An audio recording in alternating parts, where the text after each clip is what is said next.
수요 기도에 오신 여러분들 모두 환영합니다. 저희 찬송가 323자 부름받아 나서니 몸 찬양하시겠습니다.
다음 찬양은 336장 환난과 핍박 중에도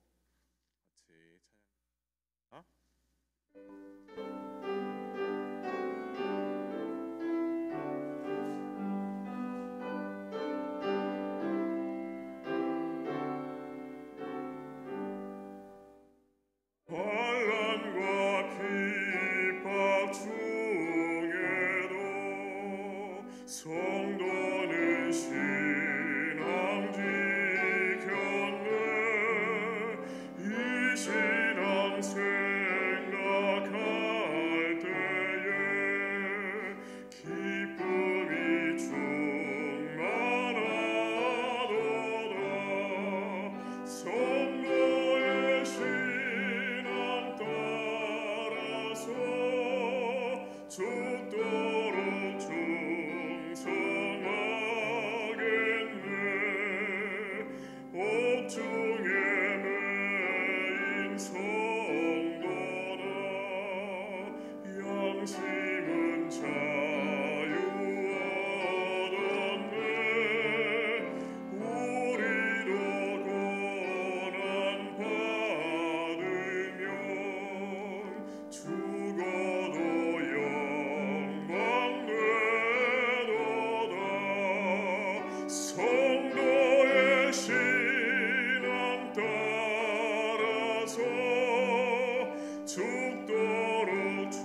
1절부터 다시 한 번만 찬양 드리시겠습니다. 환난과 핍박 중에도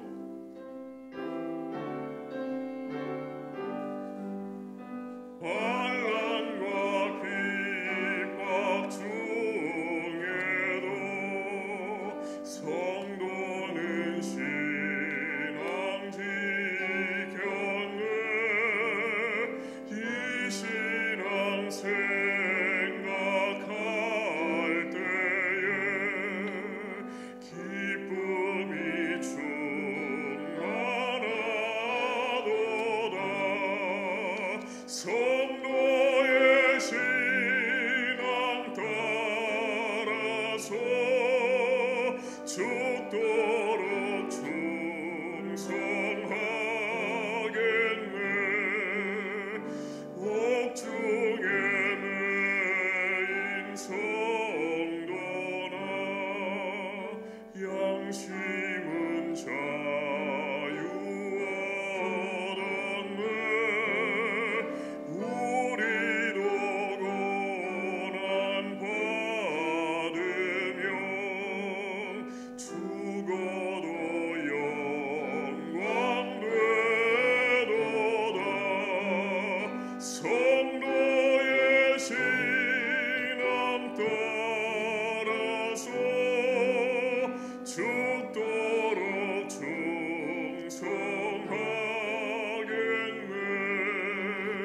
성도의 신앙 본받아 원수도 사랑하겠네.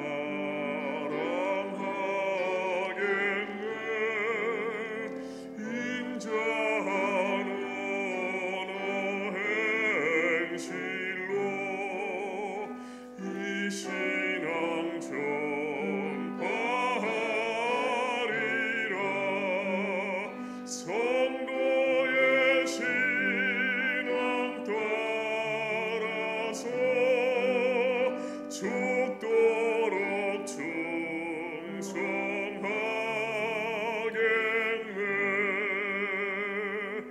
아멘.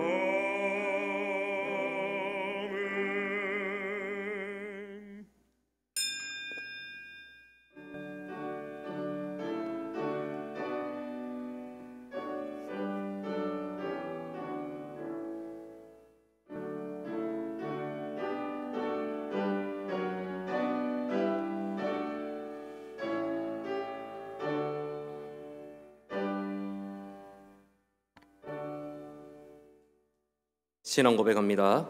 나는 전능하신 아버지 하나님 천지의 창조주를 믿습니다. 나는 그의 유일하신 아들 우리 주 예수 그리스도를 믿습니다. 그는 성령으로 잉태되어 동정녀 마리아에게서 나시고 본디오 빌라도에게 고난을 받아 십자가에 못 박혀 죽으시고 장사된 지 사흘 만에 죽은 자 가운데서 다시 살아나셨으며 하늘에 오르시어 전능하신 아버지 하나님 우편에 앉아 계시다가 거기로부터 살아있는 자와 죽은 자를 심판하러 오십니다. 나는 성령을 믿으며 거룩한 공교회와 성도의 교제와 죄를 용서받는 것과 몸의 부활과 영생을 믿습니다. 아멘. 찬송가 447장 함께 찬송합니다.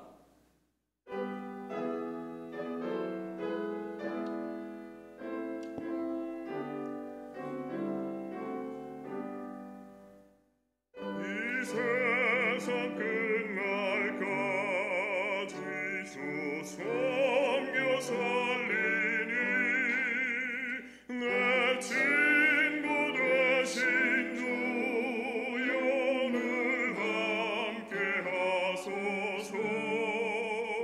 주 나와 함께 하면 전쟁도 겁없고 주 나를 인도하면 늘 안심하리라. 나 주를 따를 때에 주 약속하신 것 그 영광 중에 모두 이루어 주소서. 나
이 시간 함께 볼 하나님의 말씀은 신약성경 에베소서 4장 11절에서 12절까지 두 절의 말씀입니다.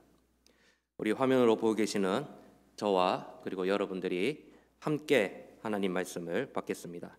에베소서 4장 11절에서 12절, 제가 가진 성경으로 신약 313면입니다.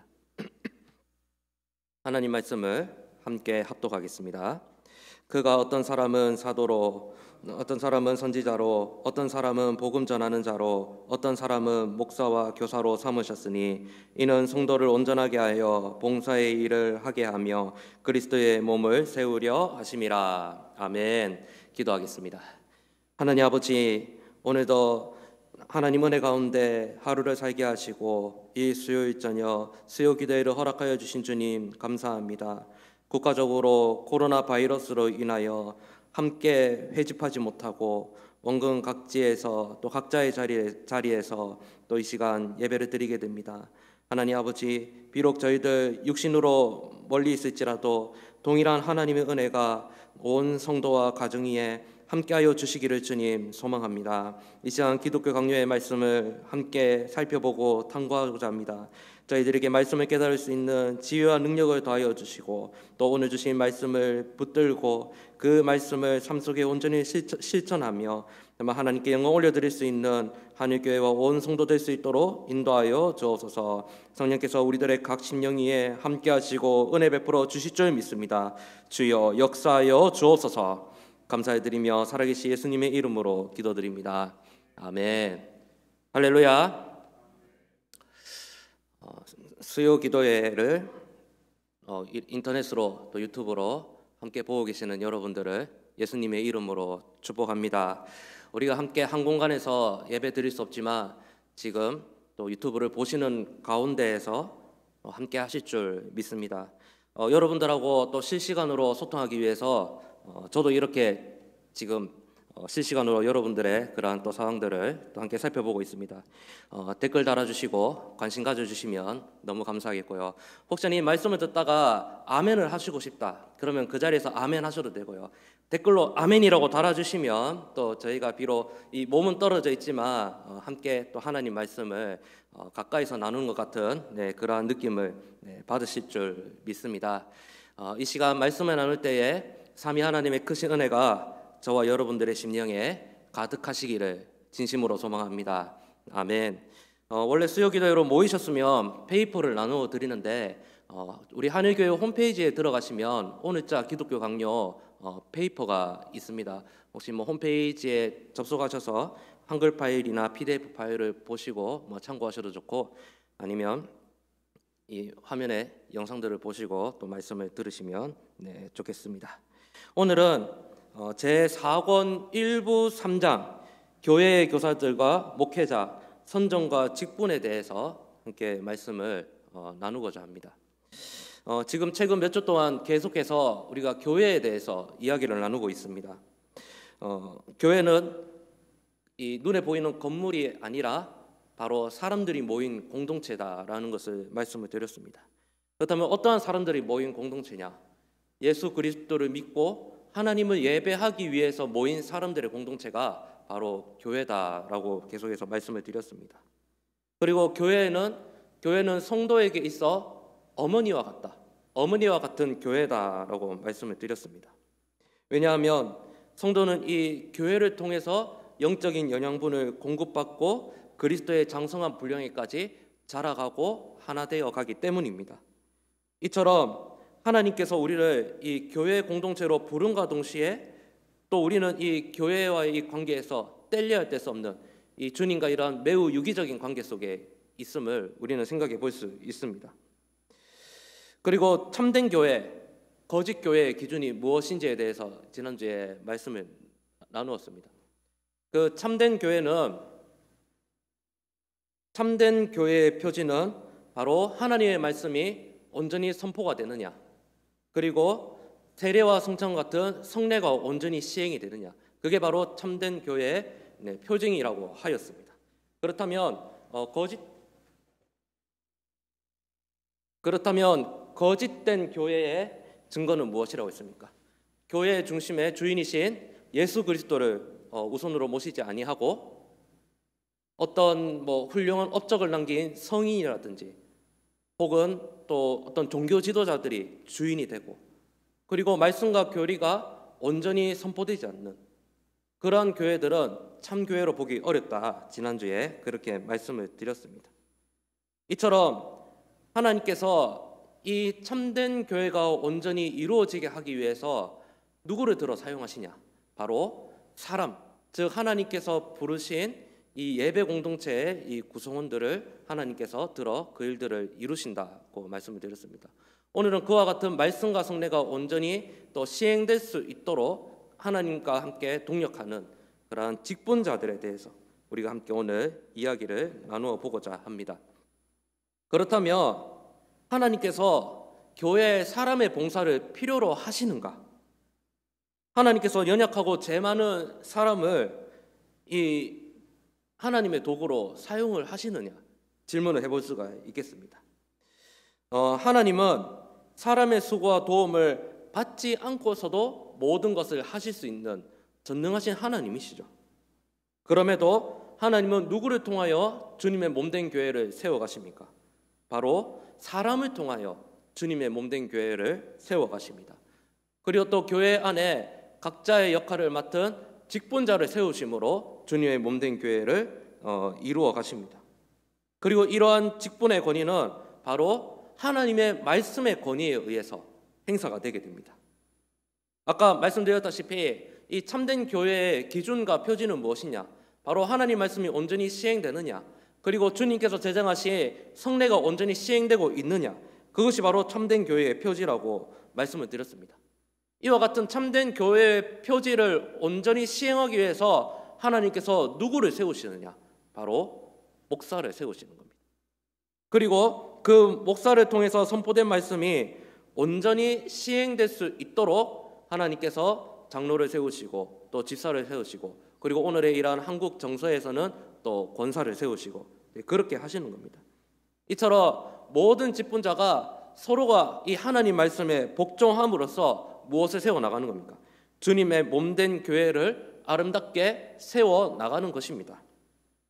주님께서 이와 같이 사람들을 세워 일하시는 이유는 크게 세 가지가 있습니다. 첫째는 하나님께서 사람을 자신의 사신, 그러니까 하나님의 일을 하는 혹은 하나님의 일을 전달하는 대리자로 세우셔서 또 말씀을 전하게 하심으로써 이 사람에 대한 하나님 자신의 배려를 드러내게 하십니다. 두 번째는 이 부족하고 연약한 이 사람들을 세우심으로 인하여서 그 부족하고 연약한 사람들의 입술에서 말씀을 선포되게 하심을 통하여서 또 그 말씀을 듣는 이로 하여금 그 말씀의 권위 앞에 겸손하게 하나님 앞에 순종하기 위해서 하나님께서 사람을 세워 역사하십니다. 또 저도 목사이지만 우리 또 목사이기 이전에 우리가 또 사람이지 않습니까? 그렇기 때문에 또 연약한 부분도 있을 수도 있고 또 생각의 그 지혜에 한계도 있을 수도 있습니다. 그럼에도 무엇입니까? 부족하고 연약한 저를 말씀의 사역자로 하나님께서 세우셔서 또 하나님께서 대신하여 말씀을 전하게 하시지 않습니까? 인간적인 생각으로 이렇게 생각할 수 있죠. 오늘 조 목사님은 말씀이 재미가 없어. 내 스타일이 아니야. 그리고 뭔가 부족해. 이렇게 생각할 수 있지만 이러한 생각이 하나님 보시기에는 기뻐하시는 생각이다? 아니다. 기뻐하시는 생각이 아니라는 것이죠. 왜 그렇습니까? 하나님께서 연약한 사람을 말씀의 사역자로 봉사자로 세우심을 통해서 우리가 사람을 보는 것이 아니라 그 사람을 통해서 전해지는 하나님의 그 말씀 앞에 우리가 더욱더 겸손케 하시기 위해서 하나님 앞에 겸손을 배워가게 하시기 위해서 하나님께서 사람을 세우시는 것입니다. 그리고 세 번째는 왜 사람을 세우시냐? 구원과 진리의 가르침을 통해서 이 진리의 가르침을 이 고리로 삼아서 이 교회 지체들 간에 상호 간에 사랑이 더하여지기 위해서 사랑이 자라가게 하기 위해서 하나님께서 사람을 직분자를 세우시고 그리고 봉사의 일을 감당하게 하신다는 것입니다. 이처럼 말씀에 근거한 봉사는 하나님께서 교회를 가장 강력하게 다스리시는 힘이자 원동력이 됩니다. 주님께서 이 말씀을 통하여 교회를 세우시기 위해서 누구를 세우신다고 말씀하셨죠? 직분자를 세우시고, 그리고 그 직분자에 맞게 그 사람에 맞는 은사를 직분에 맞게 이제 분배를 하시고, 그리고 그 직분을 통해서 성령의 능력이 나타나게 하심으로써 하나님께서 이 직분 제도가 결코 가볍지 않음을, 헛되지 않음을 보여주시는 것입니다. 이렇게 하나님께서 직분자를 세우심으로써 그리스도의 몸이 온전하게 세워지고 또 구성원된 우리는 그리스도의 장성한 분량에까지 이제 자라가게 되는 것입니다. 이와 관련된 본문이 이제 말씀이 있습니다. 우리 말씀 구절 함께 읽겠습니다. 에베소서 4장 12절 15절 함께 읽어보겠습니다. 시작. 이는 성도를 온전하게 하여 봉사의 일을 하게 하며 그리스도의 몸을 세우려 하심이라. 오직 사랑 안에서 참된 것을 하여 범사의 계획까지 자랄지라. 그는 머리니 곧 그리스도라. 아멘. 자, 이처럼 하나님께서 직분자를 세우셔서 말씀이 선포되고 또 말씀을 행하게 하심으로써 또 교회의 공동체된 이 지체들이 그리스도의 장성한 분량에까지 자라가게 하신다는 것입니다. 이처럼 이런 점에서 보았을 때 직분 제도를 세우신 분이 누구란 말입니까? 사람이 그 직분을 세운 것이 아니라 하나님께서 직분 제도를 통해서 교회의 질서를 세우셨고, 그리고 이러한 직분 제도는 온전히 어디에서부터 비롯한다는 겁니까? 바로 하나님의 말씀인 성경에 기초한다는 것입니다. 그래서 이 교회를 유지하기 위해서는 이와 같은 이 사도적 혹은 목회적인 직분이 필요합니다. 만일 이러한 직분, 즉 하나님께서 세우신 이 직분 제도의 질서와 권위를 무시하는 사람, 그리고 인간적인 기준과 잣대로 저 사람 아니야, 안 돼, 그렇게 생각하는 사람은 칼빈은 그와 같은 사람은 어떤 사람이라고 했냐면 바로 하나님을 무시하는 사람, 그리고 교회를 파괴하고 파멸로 이끄는 자라, 그렇게 보기도 하였습니다. 이처럼 하나님께서 직분 제도를 중요하게 생각을 하시는데, 특별히 이 말씀을 전하는 복음 선포의 직분을 우리 주님께서 영광스럽게 하셨습니다. 왜냐하면 이 참된 교회의 표지에서도 볼 수 있는 것처럼 이 복음을 전파하는 일이 교회 안에서 어떤 일보다 가장 중요한 일이기 때문이고, 그리고 이러한 말씀 사역이 바로 성령의 의와 영생을 제공하는 일이기 때문에 하나님께서 이 교회를 통한 복음 전파의 사역, 복음 전파의 직분을 중요하게 생각을 하십니다. 우리 고린도후서 4장 6절을 다 같이 한번 읽어보도록 하겠습니다. 함께 읽습니다. 어두운 데에 빛이 비치라 말씀하셨던 그 하나님께서 예수 그리스도의 얼굴에 있는 하나님의 영광을 아는 빛을 우리 마음에 비추셨느니라. 아멘. 우리 고린도서 3장 9절도 함께 한번 읽어보겠습니다. 시작. 정죄의 직분도 영광이 있은즉 의의 직분은 영광이 더욱 넘치리라. 아멘. 이처럼 하나님께서 이 말씀을 전하는 혹은 또 말씀을 실천하는 직분을 우리들에게 주신 것입니다. 구약의 선지자들 한번 보시겠습니까? 구약의 선지자들은 하나님의 말씀을 전하면서 많은 고초와 고난을 겪기도 하였습니다. 그렇지만 그 선지자에게 말씀을 주시고 그 말씀을 선포하게 하심으로써 하나님께서 그 선지자들에게 그러한 영광을 주신 것입니다. 그리고 또 사도들의 삶은 어땠습니까? 사도들도 이 복음을 전함으로써 많은 고난과 고초를 겪기도 하였습니다. 그렇지만은 하나님께서 사도들을 세우시고 그들의 입술을 통해서 복음을 전파하게 하심으로써 그 직분을 영광스럽게 하신 겁니다. 자, 성경의 예를 들어보면 우리 사도행전을 보면 그 고넬료라는 사람이 나오지 않습니까? 하나님께서 고넬료의 마음을 감동시키고 또 베드로에게 꿈의 환상으로 보이게 하셔서 베드로를 통하여 고넬료에게 진리의 빛을 비추게 하신 것입니다. 그리고 이 바울이 회심한 과정도 어떻습니까? 하나님께서 바울을 특별하게 부르셨지만은 이 바울이 강렬한 하나님의 인재를 바라보고 이 눈이 가리워졌을 때 아나니아라는 사람을 예비하심으로써 또 그의 눈을 뜨게 하시고 또 세례를 받게 하시기도 하셨죠. 이처럼 이 참 교회의 중심에는 무엇이 있다고 합니까? 하나님의 말씀이 있고, 그리고 그러한 말씀의 사역을 누구를 통해서 하나님께서 함께 이루어 가신다는 말씀입니까? 바로 사람을 통해서, 그리고 직분자를 세움을 통해서 그 일을 이루어 가시고, 그리고 그러한 말씀이 복음이 온전히 선포됨을 통하여서 무엇이 드러나는 것입니까? 하나님의 영광이 온전히 드러난다는 것입니다. 자, 우리가 오늘 본문에 함께 읽은 본문인 에베소서 4장 11절 12절 다시 한번 보시겠습니까? 혹시 댁에서 보신다고 성경책도 없이 그리 보시지는 않으시겠죠? 네, 에베소서 4장 오늘 함께 읽었던 11절, 12절을 보시면 여러 가지 직분에 대해서 소개를 하고 있습니다. 특별히 이 4장 11절을 보시면 어떤 직분들이 등장을 하죠? 바로 사도, 선지자, 복음 전하는 자, 그리고 이제 목사, 교사, 이제 이런 직분들이 등장을 합니다. 칼빈은 이 직분을 크게 두 가지로 나누었습니다. 무엇과 무엇으로 나누었냐 하면 바로 임시직과 통상직으로 나누었습니다. 임시직을 다른 말로는 이제 비상직이라고 하고요. 통상직은 일상직이라고도 합니다. 그래서 이 임시직에는 사도, 선지자, 복음 전하는 자가 속해 있고요. 그리고 이 통상직에는 목사와 교사가 포함되어 있습니다. 그래서 여기서 이제 이 통상직에서 오늘날로 따지면 이제 교회에 있는 장로님, 안수 집사님, 이제 권사님들까지 다 이제 포함이 되겠죠. 자, 그렇다면 임시직은 뭐냐? 임시직은 이 교회 역사 속에서 이제 초기에 이제 사도행전이나 이런 것들 보시면 초대교회 역사 속에서 그러한 교회가 세워져 있지 않은 그러한 특수한 상황 속에서 이 복음 전파와 교회 설립을 위하여 하나님께서 세우신 직분이 바로 임시적입니다. 그래서 이제 성경에서 그러한 예를 보자면 방금 말씀드렸다시피 이제 사도행전에 이제 사도들이 이 예루살렘으로부터 벗어나서 이제 주변의 이방 지역을 돌아다니면서 이제 복음을 전하고 이제 교회를 세우고 이제 그런 일들을 이제 하죠.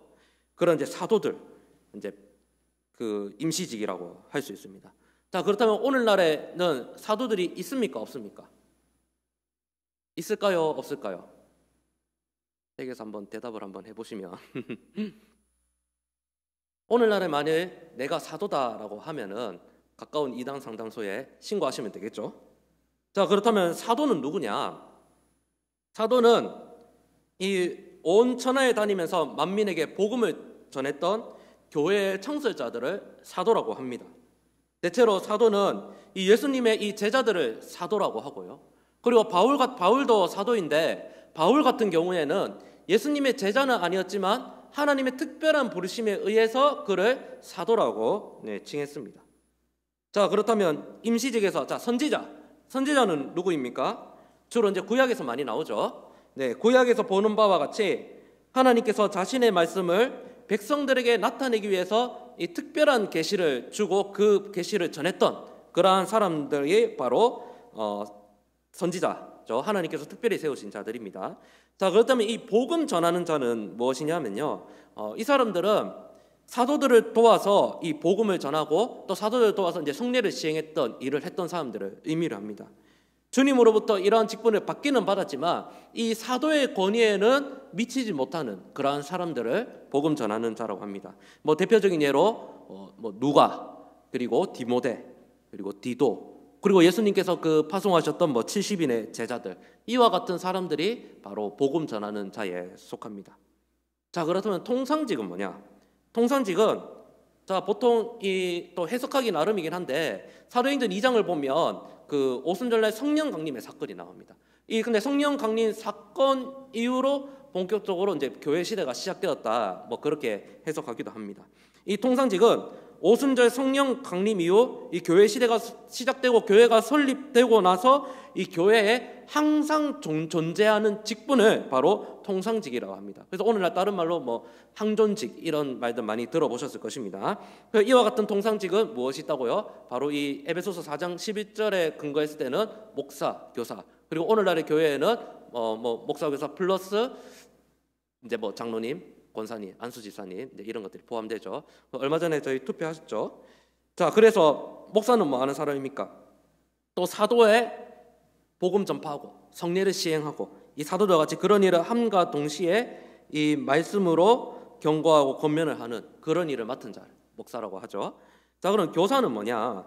이 교사는 어떻게 보면 좀 애매할 수 있습니다만 이 성도들 사이에서 건전하고 순수한 교리를 유지를 하고 그리고 성경을 해석하는 일을 맡은, 쉽게 얘기하면 말씀을 가르치는 자들 정도로 쉽게 생각하면 되겠습니다.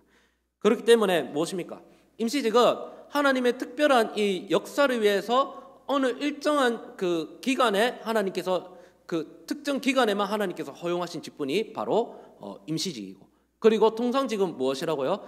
오순절 성령 강림 사건 이후 이제 본격적인 교회 역사가 시작되고 나서 교회에 항상 있는 직분을 바로 통상직이라고 하는 겁니다. 자, 그렇다면 이와 같은 임시직과 통상직을 조금 더 자세하게 살펴보려고 합니다. 자, 예수님께서 12제자를 선택을 하셨죠. 그리고 이 12제자를 선택하시고 복음 전파를 위해서 그들을 파송하셨습니다. 그리고 주님은 이 복음 전파를 위해 이 12제자를 무엇으로 세우셨죠? 바로 사도로 세우셨습니다. 사도가 무엇입니까? 사도란 앞서도 말씀드렸지만 복음 전파를 위해 주님으로부터 보냄을 받은 사람이라는 의미입니다. 즉, 이 복음 전파를 하기 위해서 주님께서 보내신 사람이라는 그러한 의미입니다. 보통 이제 사도는 또 방금도 말씀드렸다시피 12제자를 의미하죠. 물론 이 중에서 그 가론 유다는 배신해서 죽었지만 그 대신 이제 마띠아가 뽑히기도 하였죠. 그리고 또 바울은 예수님의 제자는 아니었지만 하나님의 특별한 계획 가운데 그를 사도로 부르셨습니다. 그리고 이제 오늘날 이제 임시직과 이 통상직의 사이에서 이 오늘날 이 사도의 역할을 통상직에서는 누가 대체를 한다고요? 바로 이제 목사가 대체를 하고, 그리고 이 선지자의 역할은 누가 대체를 하냐? 바로 에베소서 4장 11절을 근거하면 바로 교사가 그와 같은 역할을 한다라고 보시면 되겠습니다. 그렇기 때문에 무엇입니까? 이 말씀을 맡은 목사나 교사도 바로 이 사도들과 같은 그런 말씀을 맡은 책임, 그러한 책임이 있는 것이고, 그러한 책임이 결코 가볍지 않음을 깨달아야 합니다. 어찌 말씀을 전하는 목사나 교사뿐이겠습니까? 또 그 말씀을 받고 또 그 말씀을 또 온전히 실천하기 힘쓰는 그러한 성도의 책임도 결코 가볍게 보면은 안 되겠죠. 자, 그렇다면 조금 구체적으로 사도들과 목사들에 대해서 조금 이야기를 나누어 보도록 하겠습니다. 자, 사도들은 신성 불가침의 영원한 신분을 받은 것에 근거하여 복음 전파와 성례를 집행하는 명령을 받아서 실천하는 사람들입니다. 그리고 목사도 사도들과 같이 이러한 직분과 역할들을 수행을 하게 됩니다. 목사는 공적으로 사적으로 하나님의 말씀을 가르치는 자들이죠. 그리고 경건을 가르치고 또 세례와 성찬을 같은 성례를 집례하고, 그리고 또 성도들이 하나님 말씀대로 바르게 살아갈 수 있도록 또 올바르게 또 치리를 시행하는 자이기도 합니다. 만약 목사가 영적 태만으로 인해서 어떤 사람을 혹은 성도들을 영적인 무지로 이끌게 된다면, 그리고 목사가 맡은 양무리를 올바른 길로 인도하지 못한다면 하나님께서 그 말씀을 가르친 그 목사에게 책임을 물으실 수도 있습니다. 자, 에스겔 3장 17절 우리 다 같이 한번 읽어볼까요? 시작. 인자야, 내가 너를 이스라엘 족속의 파수꾼으로 세웠으니 너는 내 입의 말을 듣고 나를 대신하여 그들을 깨우치라. 아멘. 자, 이처럼 말씀을 맡은 자의 책임이 결코 가볍지 않음을 우리가 함께 생각해 볼 수 있겠습니다. 자, 그렇다면 이 사도와 목사가 이 역할은 비슷하지만은 확연한 차이가 있죠. 일단은 임시직과 통상직이라는 그러한 차이도 있고요. 그리고 또 어떠한 차이가 있냐 하면, 사도들은 이 여러 지역을 돌아다니면서 복음을 전하고 또 교회를 세웠습니다. 특별히 사도행전이나 서신서를 보시면 다 아시겠죠. 그러나 사도와 달리 목사는 무엇입니까? 이 사도와 같이 이렇게 여러 지역을 순회하면서 말씀을 전하는 것이 아니라 바로 정해진 시무지에서, 고정된 시무지에서 맡겨주신 양들을 말씀으로 돌보는 자가 바로 목사입니다. 그렇다면 목사의 구체적인 직무는 무엇입니까? 목사는 일정한 임지나 목적 없이 돌아다녀서는 안 되고, 또 교회의 덕을 세우는 일에 힘쓰는 자여야 하죠.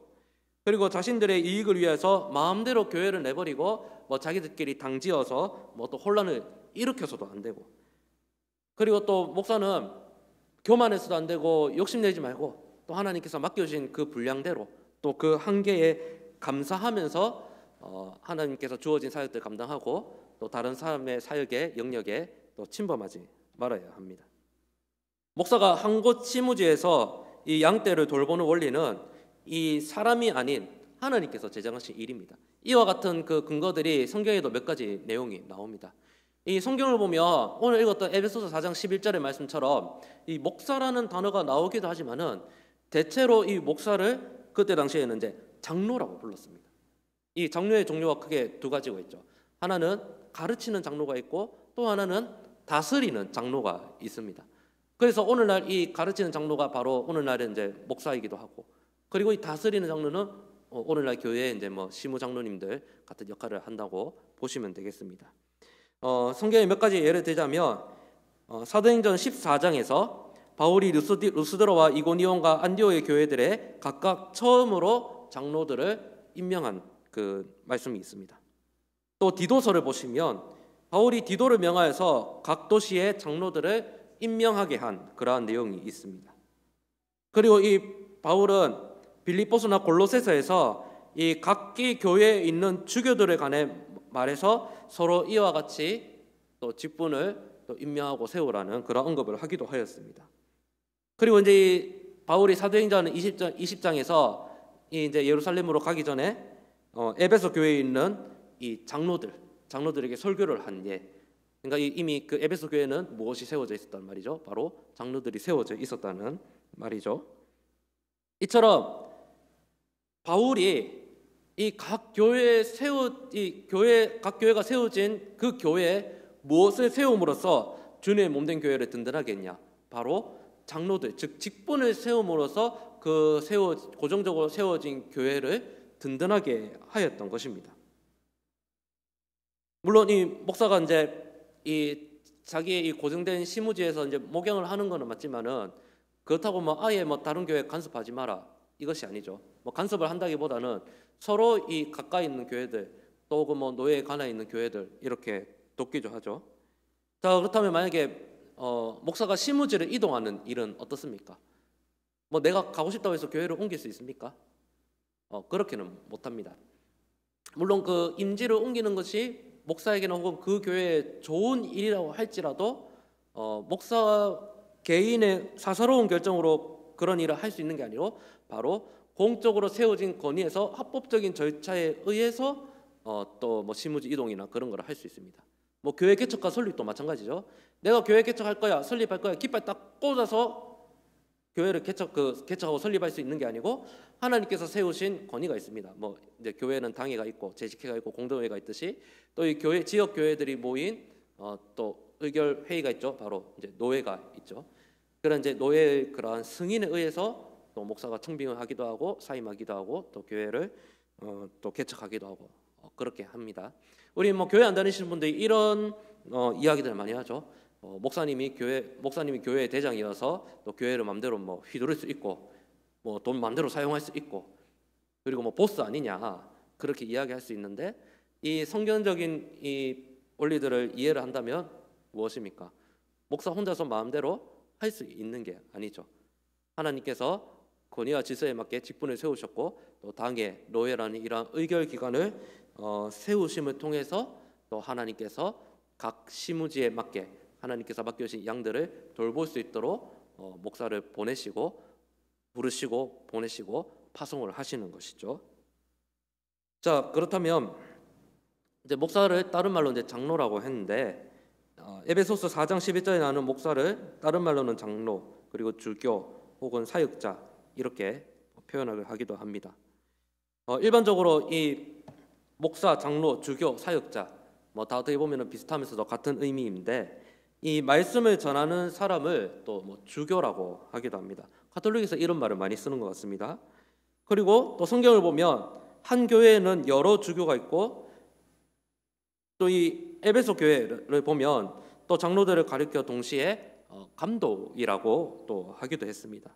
자, 로마서 12장 7절 8절 한번 보시면 또 장로와 또 집사의 이러한 사역과 역할에 대해서 한번 생각해 볼 수 있는 부분들이 있습니다. 특별히 이 12장 8절을 보시면 다스리는 자는 부지런함으로라는 이러한 말씀 구절이 있죠. 여기서 이 다스리는 사람들은 주교, 즉 말씀을 가르치는 사역자들과 함께 이 도덕적인 견책과 권징을 시행한 장로들을 의미를 합니다. 그래서 무엇입니까? 이러한 이제 다스리는 장로들이 또 하나님께서 세우신 이 교회의 의결기관, 당회, 재직회, 또 공동의회, 또 이렇게들. 그리고 이제 우리 교회는 이제 장로회니까 또 목사와 장로로 이루어진 그러한 당회를 통해서 교회의 제반적인 그러한 부분들을 또 결정하고 또 성도들이 말씀대로 사는지를 돌보고 이제 그렇게 하는 거죠. 자, 그렇다면 집사는 무엇이냐? 성경적인 원리의 집사는 구제하는 일, 그리고 또 빈민과 병자들을 돌보는 일들을 하였습니다. 그래서 이 구체적으로 두 가지 부류가 있는데, 방금 말씀드렸던 것처럼 구제 물자를 나누어주는 역할을 하는 집사가 있었고요. 그리고 극률한 마음으로 빈민과 병자들을 돌보는 집사가 있었습니다. 이 로마서 다시 12장 8절을 보면 구제하는 자는 성실함으로 긍휼을 베푸는 자는 즐거움으로 할 것이니라는 이러한 말씀 구절이 나오죠. 이거는 이제 어떻게 보면은 이러한 직사의 사역과 역할을 잘 보여주는 말씀 구절이라 봅니다. 이번 주일에 담임 목사님께서 또 전하셨던 말씀 기억나십니까? 한번 퀴즈 해볼까요? 이번 주 주일 본문 어디셨는지 기억나십니까? 벌써 까먹으시면 안 되는데, 네, 사도행전 6장 1절에서 7절 말씀, 직분자로 세우는 이유라는 제목으로 말씀을 전해주셨습니다. 이 집사의 역할에 대해서 주일 설교 본문하고 또 이게 중첩되는 부분들이 있는데, 주일 본문의 이 담임 목사님 설교를 이제 요약을 하면, 이 헬라파 유대인과 히브리파 유대인들이 이 구제에 관한 이런 이제 불만들이 생겼죠. 그래서 사도들이 이 말씀 사역 외에 또 이제 이런 사역들을 감당하기에는 좀 한계가 있어서 누구를 세웁니까? 신실한 7 지사들을 세우지 않습니까? 그래서 이 7 지사들을 세워서 이들에게 무엇을 담당하게 하십니까? 바로 구제와 봉사 일들을 담당하게 하시는 거죠. 이 헬라어로는 섬김을 디아코니아라고 합니다. 그리고 여기서 이 집사는 헬라어로 디아코노스라고 합니다. 그리고 왜냐하면 왜 디아코니아, 디아코노스 이 말이 좀 비슷하지 않습니까? 왜 비슷하냐 하면 이 집사의 역할이 바로 선포된 이 하나님의 말씀을 기초로 해서 바로 구제와 봉사로 섬기는 일을 감당하기 때문에 이 언어가 비슷한 것입니다. 그리고 사도행전 이 6장을 보시면 이 본문을 보시면 이 사역과 구제라는 단어가 똑같이 디아코니아라는 단어를 사용을 합니다. 이와 똑같이 이 사역과 구제라는 단어를 디아코니아로 사용하는 이유가 무엇이냐 하면 이 구제와 이 말씀을 전하는 이 말씀 사역이 이 동등한 것, 즉 차등이 없음을 보여주기 위함이기 때문입니다. 이처럼 이 성경에서 이 집사의 직분은 하나님의 말씀에 기초하여 이 교회에서 구제 물자를 분배하고, 그리고 빈민을 돌보고, 또한 그러한 또 빈민들을 돕는 구제금을 관리하는 그러한 역할을 맡은 자들을 의미하는 것입니다. 그것이 다 무엇이라고요? 말씀에 기초하여서 그 말씀을 시행하고 실천하는 일들이라는 겁니다. 이처럼 직분은 사람의 손으로 세우는 것 같지만 궁극적으로 하나님께서 사람을 세우시고 직분을 허락해 주십니다. 그리고 하나님께서 직분을 세우시고 또 사람을 손을 통해서 이제 뽑기도 하죠. 이제 이 부분에 대해서 이제 좀 자세하게 이야기를 할 건데, 그리고 근데 이러한 부르심은 바로 적법한 절차에 의해서 이루어진다는 것입니다. 이 하나님께서는 결코 질서를 가볍게 생각하지 않으셨습니다. 모든 일들을 질서 있게 하시도록 하나님께서 교회를 세우셨고 이 직분 제도를 만드신 겁니다. 고린도전서 14장 40절 다 같이 한번 읽어볼까요? 시작. 모든 것을 품위 있게 하고 질서 있게 하라. 아멘. 우리가 교회에서 많이 쓰는 단어가 있죠. 어떤 단어가 있죠? 바로 은혜라는 단어가 있습니다. 은혜면 충분합니다. 은혜면 다 됩니다. 부족하고 연약하고 우리의 생각과 지경을 넘어서 하나님의 은혜면 다 됩니다. 그렇게 합니다. 그런데 여러분, 은혜가 은혜 되게 위해서는 하나님께서 세우신 말씀의 권위와 질서에 기초할 때야말로 하나님의 은혜가 더 역동적이고 힘있게 발휘가 될 수 있는 것입니다. 그렇기 때문에 결코 하나님께서 교회에 세우신 질서와 권위를 성도된 우리가 가볍게 생각해서는 안 됩니다. 그리고 하나님께서 세우신 이 공적인 직분제도, 이 직분제도는 바로 사람의 손으로 세워지기 이전에 누가 세우신다고 말씀하셨죠? 말씀드렸죠? 하나님께서 세우신다. 하나님의 그 부르심, 즉 소명으로 세우신다는 겁니다. 자, 히브리서 5장 4절 함께 한번 읽어보겠습니다. 여러분들께서 한번 읽어주시면 감사하겠습니다. 시작. 이 존귀는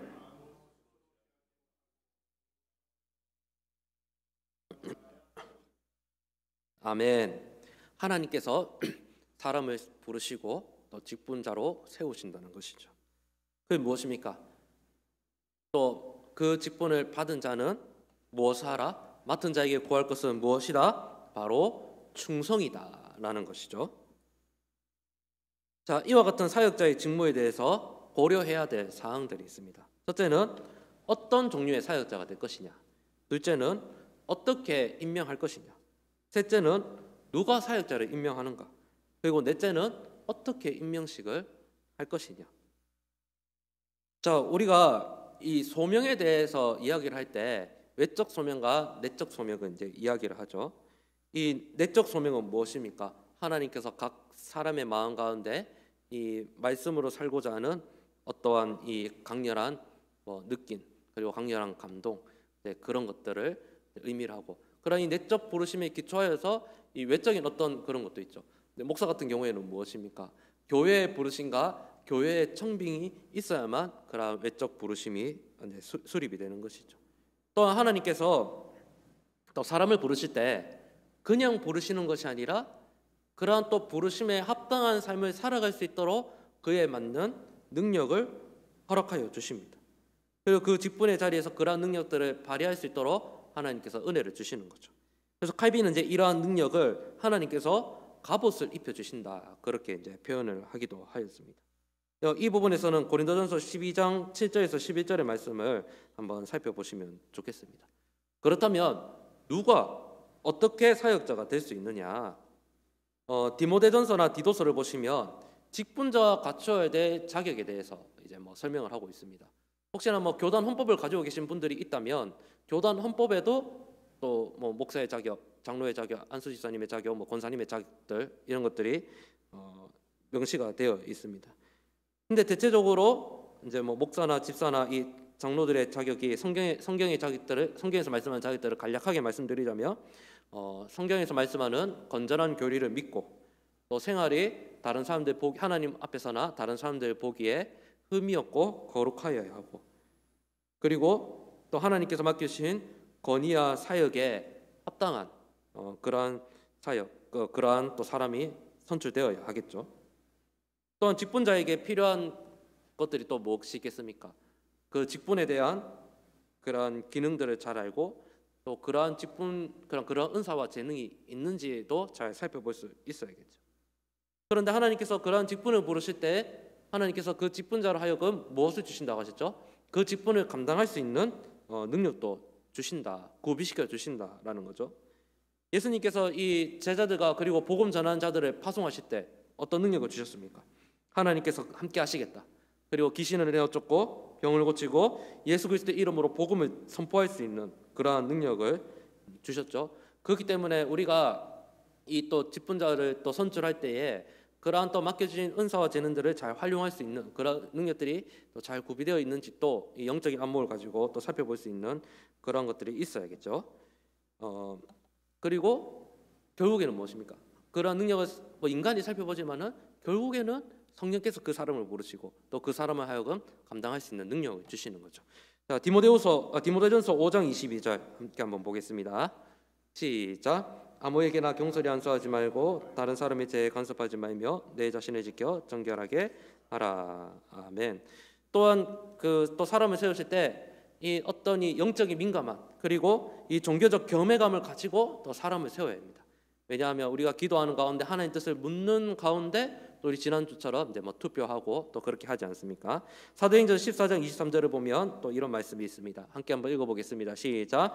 각 교회에서 장로들을 택하여 금식 기도하며 그들이 믿는 주께 그들을 위탁하고. 아멘. 자, 이사야 11장 2절도 함께 한번 읽어보겠습니다. 시작. 그의 위에 여호와의 영 곧 지혜와 총명의 영이요 모략과 재능의 영이요 지식과 여호와를 경외하는 영이 강림하시리니. 아멘. 이처럼 성령께서 그 직분자를 세우시고 또 직분자에게 하나님의 영을 부어 주시는 거죠. 자, 그렇다면 누가 사역자를 선택을 할 것이냐? 이 사역자 선택에 관한 이 원리가 이제 사도들도 이제 이견들이 달랐습니다. 이 하나 단적인 예를 보자면 가룟 유다 대신해서 이 마띠아라는 사람을 선출하게 될 때에 어떻게 선출을 하였냐 하면요, 사도행전 1장 23절에서 26절에 그 내용이 나옵니다. 그냥 딱 너 해 이것이 아니라 가룟 유다의 후계자로 이 요셉, 마띠아를 이 두 사람을 세웁니다. 이 두 사람을 세워서 기도하고 하나님의 뜻을 물어서 제비를 뽑아서 마띠아를 뽑았다. 성경은 그렇게 이제 기록하고 있습니다. 그러니까 무엇입니까? 하나님께서 사람을 세우시면 하나님께서 직분자를 세우시지만 또 그 교회의 그런 구성원들이 또 공동체가 또 적법한 절차를 객관적인 그러한 절차를 거쳐서 또 사람을 선택하시는 거죠.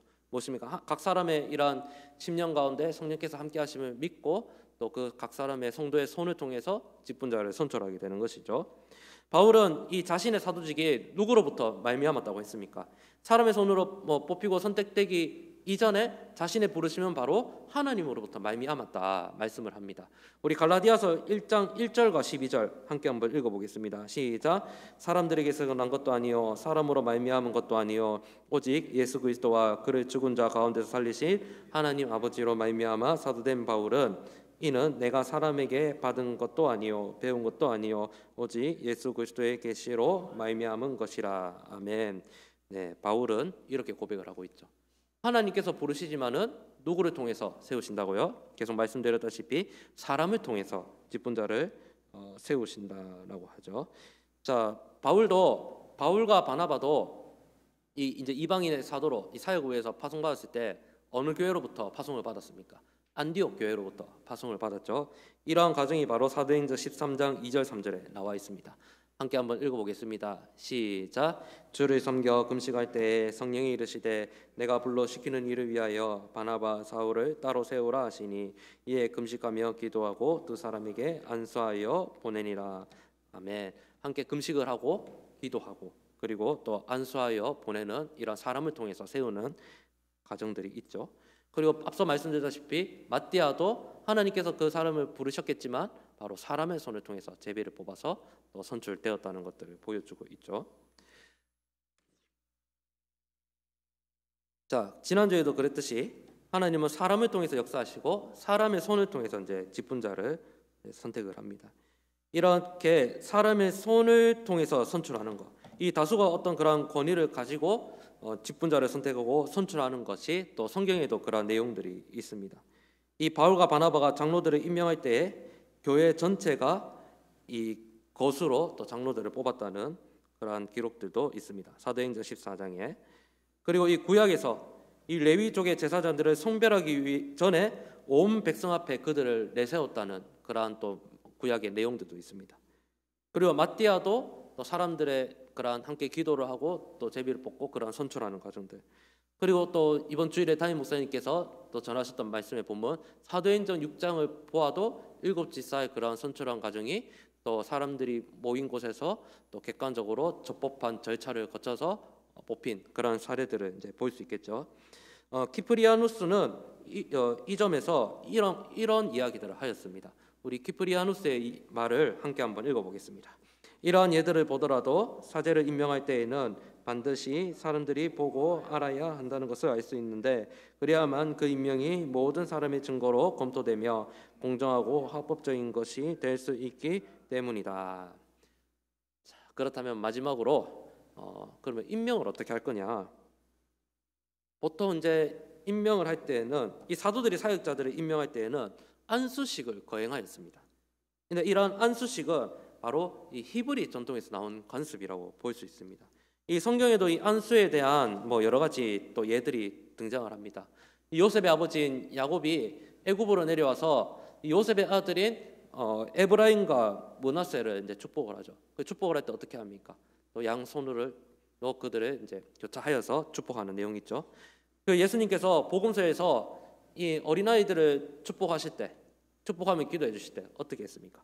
바로 어린아이들에게 안수하며 기도해 주셨죠. 그리고 유대인들이 율법의 규정을 따라서 이 제물을 바치기 전에 어떤 행위를 하였습니까? 이 제물에 안수를 하여 또 제물을 바쳤죠. 자, 이와 같은 그런 성경의 예들을 또 살펴보고 있을 때 안수에는 어떤 의미가 있습니까? 그들이 사역자로서 받아들이는 사람을 하나님께 온전히 드린다라는 그러한 의미. 그리고 이 성령이 눈에 보이는 은사를 신자들에게 베풀 때에도 이제 안수를 합니다. 뭐 성경에 예를 들자면 뭐 방언을 하거나 예언 이와 같은 눈에 보이는 그러한 것들을 또 은사들을 할 때 또 안수를 하기도 하였고요. 그리고 이런 안수식을 통해서 뭐 성경에서는 목사나 교사, 집사를 구별하기도 하였습니다. 그때 뭐 목사로 임직받을 때는 뭐 어떻게 합니까? 이제 목사로 그 안수식으로 그렇게 거행하기도 하죠. 그러니까 이 안수식을 통해서 무엇입니까? 하나님께 온전히 또 바쳐진 그런 헌신된 일로 드려진다. 이제 그런 의미로 생각해 볼 수 있겠습니다.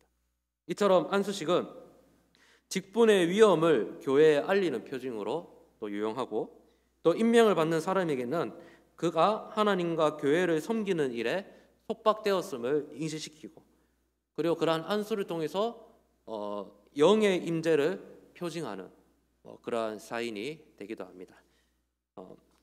원근 각지에서 또 이 영상을 보고 계실 사랑하는 우리 한일교회 성도 여러분, 오늘은 교회에 대해서 이야기를 하되 또 직분에 관한 이야기를 하였습니다. 하나님께서 직분 제도를 세우셨고 그 직분 제도를 통하여서 주님의 몸된 교회를 세워가십니다.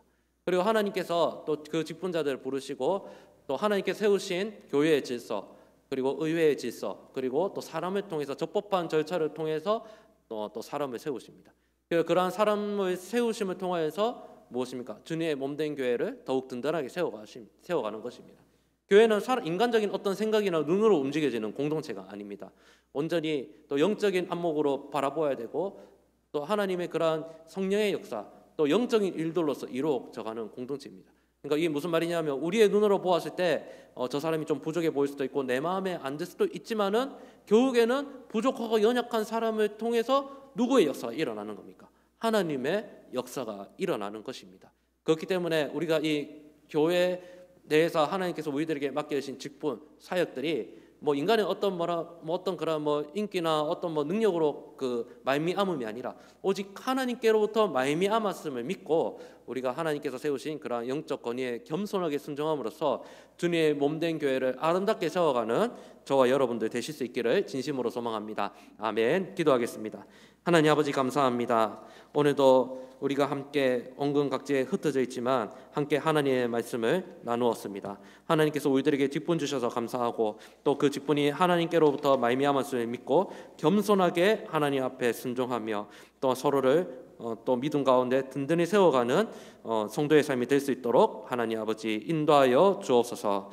감사를 드리며 살아계신 예수님의 이름으로 기도드립니다. 아멘.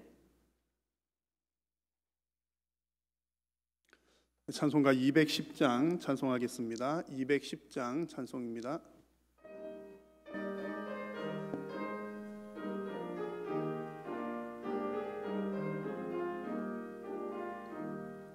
시온 성과 같은 교회 그의 영광 한없다.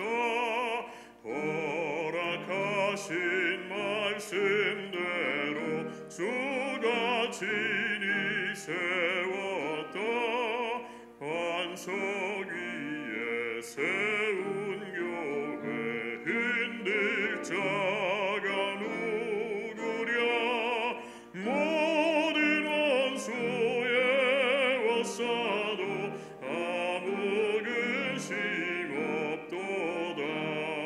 생명샘이 솟아나와 모든 성도 마시니 언제든지 흘러넘쳐 부족함이 없도다. 이런 물이 흘러가니 목마를 자 누구랴. 주의 은혜 풍족하여 넘치고도 넘친다. 주의 은혜 내가 받아 시온 백성 되는 때 세상 사람 비방해도 주를 찬송하리라. 세상 헛된 모든 영광 심한 개가 되나 주의 자녀 받을 복은 영원 무궁하도다. 아멘. 네, 교회 소식을 전해드리겠습니다. 이렇게 오늘 온라인 예배를 하면서 이제 두 가지 감사한 마음이 듭니다. 첫 번째는 우리가 함께 모여서 예배할 수 있다는 것이 참 감사한 일이었구나, 정말 고마운 일이었다는 생각 들고요. 또 한 가지는 사정상 이렇게 각자 처소에서 흩어져서 온라인으로 예배하지만 이렇게 우리가 방송을 통해서 또 함께 말씀을 나누고 또 그 마음을 같이 할 수 있다는 것 참 고마운 일이라는 생각을 합니다. 그래서 특별히 보이지 않는 곳에서 우리 방송국 봉사를 해주신 우리 방송위원회 또 우리 봉사자들께 특별한 감사의 말씀을 드립니다. 오늘 이처럼 우리가 온라인으로 예배를 하도록 결정을 하게 된 이유는 내가 어떤 병이 걸릴까, 감염이 될까 두려움이라기보다는 이 전염병이라고 하는 것이 또 나보다는 다른 사람에게 또 나쁜 영향을 끼칠 수 있고 교회가 또 많은 사람들이 회집되는 곳이기 때문에 우리 교회를 통해서 또 많은 또 병들이 전파된다는 것이 또 사회적으로 또 알려지게 되면 또 우리가 복음 전파에 또 좋지 않은 영향이 있을 거라는 생각 때문에 또 이런 때에 또 각자의 처소에서 함께 예배를 하게 되었습니다. 여러분들께서는 계속해서 좀 기도해 주시면 좋겠습니다. 우리나라가 속히 안정될 수 있도록 위해서 기도해 주시고 또 우리 교회 예배가 속히 또 안전하게 잘 회복될 수 있도록 함께 기도를 해주시면 좋겠습니다. 저 역시 어느 때보다 더 열심히 기도를 하고 있습니다. 또 많은 분들 함께 기도하니까 또 빠른 시일 내에 또 좋은 소식들이 올 줄로 믿습니다. 우리 교회에서는 지금 철저하게 대비를 하고 있고 또 지금 여러 가지 면에서 통제를 하고 있는 중입니다. 주중에도 외부인은 철저하게 잘 통제를 하고 있고요. 또 우리 성도님들께서는 오전 9시에서 저녁 7시까지 낮 시간에는 얼마든지 꼭 필요하신 일이 있으실 때 교회 방문을 하실 수가 있겠습니다. 오셔서 교회 입구에서 우리 교육자들에게 전화를 주시면 또 교회에서 이제 필요한 일들을 보실 수가 있겠습니다. 지금 여러 가지 상황들 계속 진행이 되고 있는데 혹 또 변동 사항이 있으면 우리가 3월 둘째 주일까지는 주일 오전 예배만 함께 회집하는 것으로 광고를 문자를 드렸는데 또 다른 변동사항이 있게 되면 우리 전 교인들에게 문자 메시지를 통해서 소식을 전해드리도록 하겠습니다. 주보이는 광고를 몇 가지 드리겠습니다. 우리 작은 목자 훈련원 개강 시일은 조금 늦어질 수 있습니다만 신청은 지금부터 받도록 하겠습니다. 교회 홈페이지를 참고해 보시면 우리 각 과목에 대한 안내가 잘 나와 있습니다. 홈페이지를 통해서 잘 확인하시고 작은 목자 훈련원 신청 많이들 해주시기를 바랍니다. 또한 교회 홈페이지에 지난 주일에 우리 교회 직원 선거가 있었는데 그 결과가 잘 게시가 되어 있습니다. 혹 아직까지 소식을 듣지 못하신 분 교회 홈페이지를 통해서 또 소식을 접하실 수가 있겠습니다. 또 나머지 광고들도 주보에 있는 거 잘 참고해 주시고요.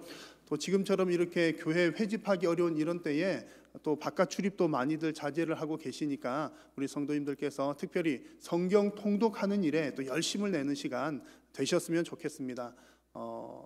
모이지 못해서 우리의 영적인 또 갈급함들이 또 많이 있으실 텐데 이런 때에 하나님 말씀 읽으시면서 성경 통독하는 일에 또 더욱더 열심을 내면 우리 서로에게 또 유익한 시간이 될 줄로 믿습니다. 나머지 광고들은 주보를 잘 참고해 주시면 좋겠습니다. 제가 기도하겠습니다.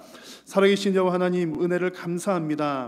오늘 이렇게 수요 기도회를 우리 각자의 처소에서 모이되 그러나 우리가 한 말씀으로 모이게 하시고 또 말씀으로 은혜 나누게 하여 주시니 감사합니다. 오늘 직분에 대한 여러 가지의 말씀들을 나누었습니다. 또 우리 교회에 지난 주간 또 직분자를 세웠습니다. 하나님, 우리 이 말씀 주시는 것도 다 시기적절하게 우리 교회에게, 우리 모든 직분자들에게 주신 말씀인 줄로 믿습니다. 하나님의 말씀을 따라 우리 직분들이 잘 세워져 나갈 수 있도록 하나님 은혜 더하여 주옵소서. 주님, 지금 코로나19 바이러스로 인하여서 주님 온 사회가, 또한 우리 또 많은 교회들이 또 모이는데 어려움을 당하고 있습니다. 주님, 이러한 때에 더욱더 우리는 기도하며 특별히 어려운 당한 사람들 위로하며 더욱더 주님, 우리가 사랑으로 하나 되는 그러한 계기가 되어야 할 줄로 믿습니다. 주님, 더욱더 기도하게 하시고 또 하나님 은혜 베푸셔서 이 모든 문제를 속히 회복되게 하여 주시어서 우리 사회도 안정되게 하시고 우리 교회들도 다시금 함께 모여 기쁨으로 예배할 수 있는 은혜를 허락하여 주옵소서. 살아계신 하나님, 또 여러 가지 어려움들로 주님 또 눈물 흘려 기도하는 우리 성도님들의 모든 형편을 우리 하나님께서 잘 아시오매 주님께서 은혜 베풀어 주시어서 주님 어려움 가운데 하나님을 더욱더 의지하게 하여 주시고 하나님의 도우심으로 모든 우리의 삶의 문제들을 이겨나가는 사랑하고 복된 우리 모든 성도님들이 다 되게 하여 주옵소서. 오늘도 말씀으로 은혜 베풀어 주심을 감사합니다. 우리가 말씀 붙들고 더욱더 우리의 삶의 현장 가운데 믿음으로 살아가는 반석 위에 세운 우리 모든 성도님들 되게 하여 주옵소서. 오늘 은혜 베풀어 주신 주님께 감사드리오며 예수님의 이름으로 기도드립니다. 아멘. 하늘에 계신 우리 아버지여, 이름이 거룩히 여김을 받으시오며 나라가 임하시오며 뜻이 하늘에서 이루어진 것 같이 땅에서도 이루어지이다. 오늘 우리에게 일용할 양식을 주시옵고 우리가 우리에게 죄 지은 자를 사하여 준 것 같이 우리 죄를 사하여 주시옵고 우리를 시험에 들게 하지 마시옵고 다만 악에서 구하시옵소서. 나라와 권세와 영광이 아버지께 영원히 있사옵나이다. 아멘. 주님 감사합니다.